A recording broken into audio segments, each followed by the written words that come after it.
cliquer le petit pouce bleu. Hein. Vous avez vu cette fois, j'ai mis le micro avant. Regarde. Qui j'imite. C'est super dur.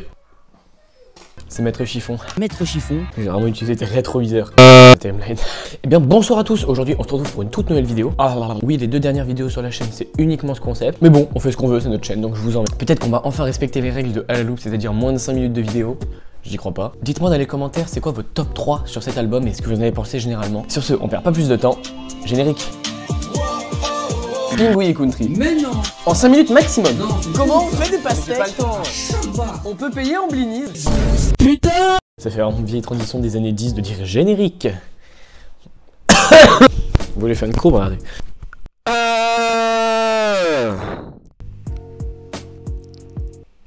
C'est un projet musical qui a surpris et enthousiasmé beaucoup d'entre nous. Le premier album solo du membre d'un duo légendaire sur YouTube. Un album composé de 6 titres, le tout avec un esprit global de rock, de métal. Vous l'avez compris, aujourd'hui on parle de Le but du jeu de McFly.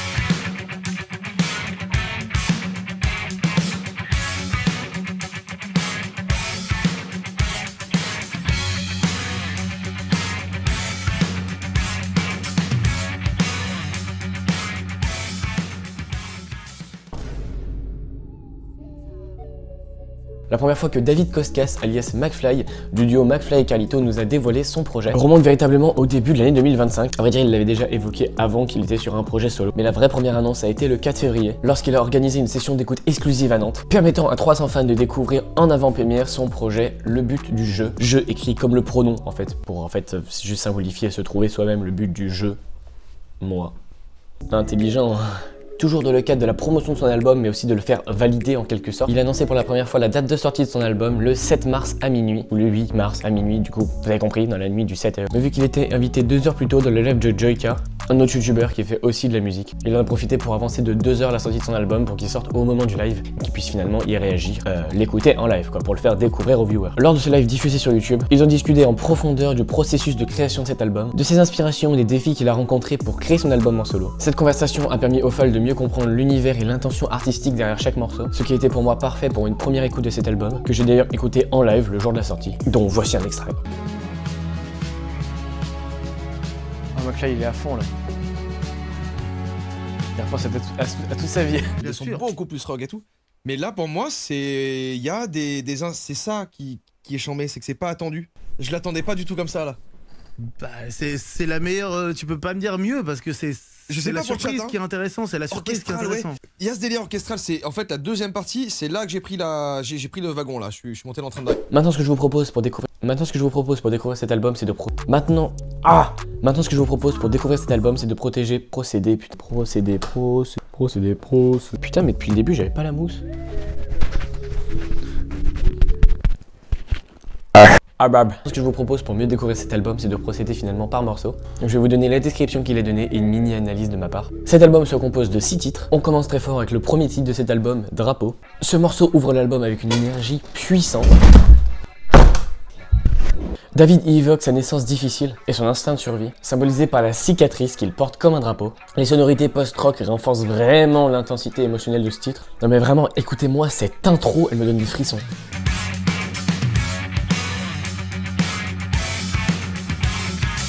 7 mois et des poussières, j'aurais pas dû vivre. Les tuyaux à l'envers, nourris par des machines. C'est dans une boîte en verre, pieds et mains attachés, que je me suis accroché pour voir sourire ma mère. Faut pas me demander pourquoi je crois au miracle. Pourquoi je crois au miracle. La vie tient qu'à un fil, mais le mien est en titane. Faut pas me demander pourquoi je suis encore là. Pourquoi je me suis relevé. Et si je suis resté, c'est pas pour vivre à moitié.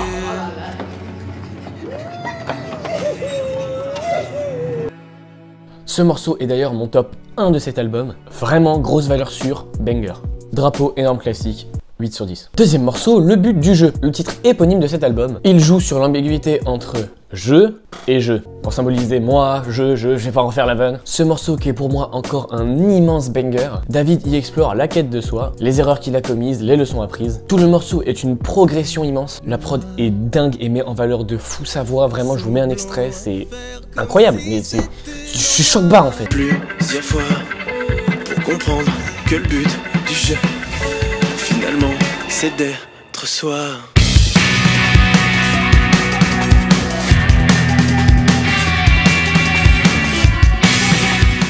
Une grande introspection culminant par un final poignant. Aussi garder les étoiles, celles de nos yeux d'enfants, qui soufflent dans nos voiles.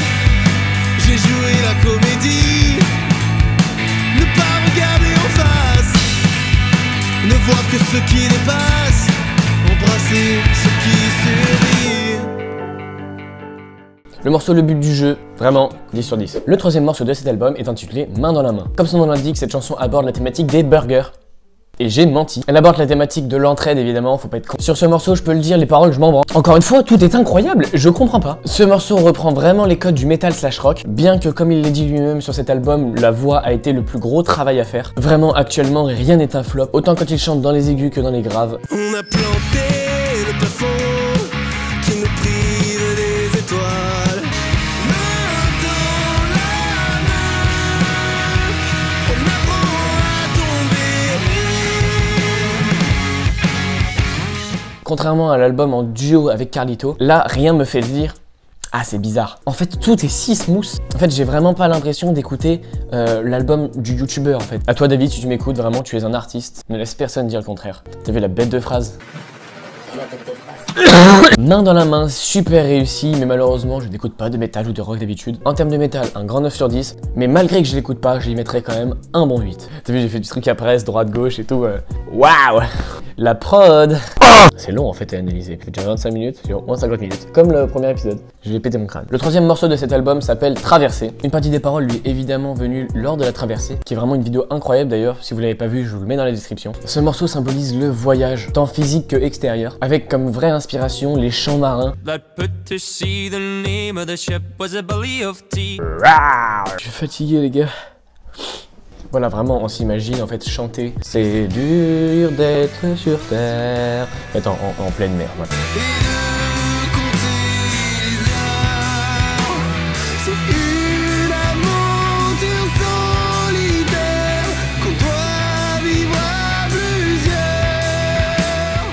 C'est un bon morceau, mais sans plus, voilà, je lui mettrai un 7 sur 10. Le quatrième morceau de cet album s'appelle Petit Prince, en hommage à son petit frère. Une composition très douce, vraiment appuyée en fait par ses paroles. Malheureusement, ce qui dessert un petit peu le morceau, c'est qu'il l'a écrit en fait avant de revoir son frère régulièrement. Extrait. Je veux t'aimer comme un frère, alors que t'en es déjà un.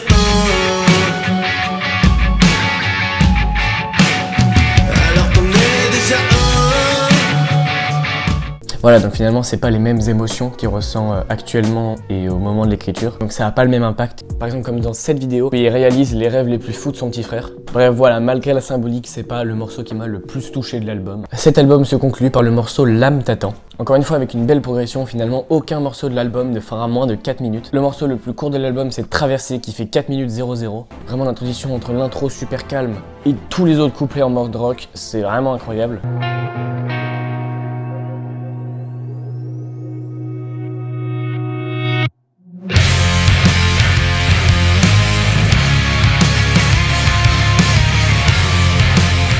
Et dernier point bonus évidemment pour le classique du métal, les cris, qui manquerait selon moi un petit peu de patate. J'aimerais sentir la douleur dans le cri.